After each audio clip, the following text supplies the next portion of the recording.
তো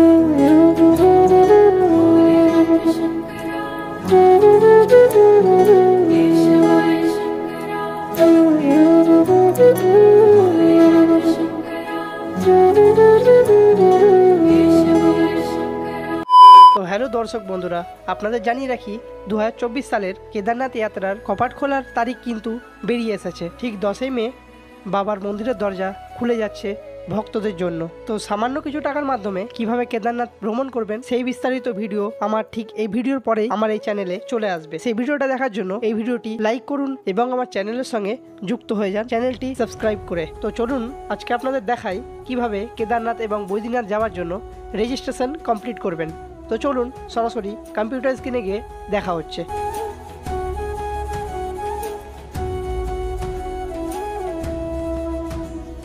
তো গাইস, প্রথমত ক্রোম ব্রাউজারটি ওপেন করে নেবেন।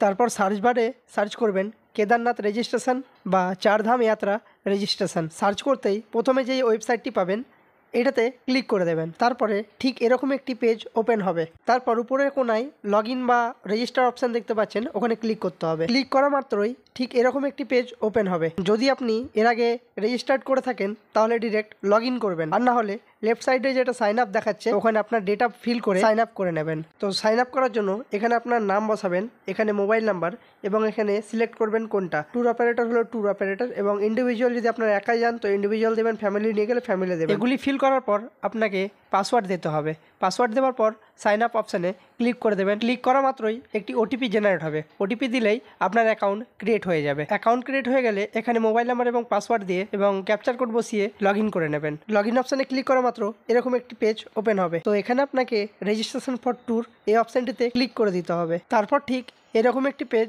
ওপেন হয়ে যাবে। তো উপরে এটা চারধামই থাকবে। তারপর ঠিক এখানে উত্তরাখণ্ডে কতদিন থাকছেন, মানে কবে থেকে কবে পর্যন্ত থাকবেন সেই ডেটটা এখানে বসিয়ে দেবেন। তারপর এখানে এই ট্যুরে কতজন যাচ্ছেন সেটা বসিয়ে দেবেন। তারপর হেঁটে ট্রাভেল করবেন না হেলিকপ্টারে সেটা এখানে বসিয়ে দেবেন। তারপর এখানে কোন ধামে কত তারিখ থাকছেন সেই তারিখটা বসিয়ে দেবেন। আমি যেহেতু একটা ধামের জন্য করলাম তাই একটা ধামই অ্যাড করলাম, আপনারা চাইলে আরও বাকি ধামগুলো অ্যাড করে নিতে পারেন। তারপর এখানে সেভ অপশনটিতে ক্লিক করে দেবেন। তারপর এখানে নাম, বয়স, জেন্ডার এবং মোবাইল নাম্বার, মেল আইডি, আধার নাম্বার এবং অ্যাড্রেস বসিয়ে তারপর গার্জেন নেম এবং এমার্জেন্সি বাড়ির কোনো নাম্বার বসিয়ে এখানে একটি ফটো আপলোড করে দিতে হবে এবং একটি আইডেন্টি প্রুফ আপলোড করে দিতে হবে। তারপরে চেক বক্সে ক্লিক করে ফিনিশ অপশানটিতে ক্লিক করে দিতে হবে। তারপরে আপনি এখান থেকে আপনার রেজিস্ট্রেশন লেটারটি ডাউনলোড করে নিতে পারবেন। তো দর্শক বন্ধুরা, আজকে আমার এই ভিডিওটি এতটাই ছিল। ভিডিওটা কেমন লাগলো অবশ্যই কমেন্ট বক্সে জানিয়ে যাবেন।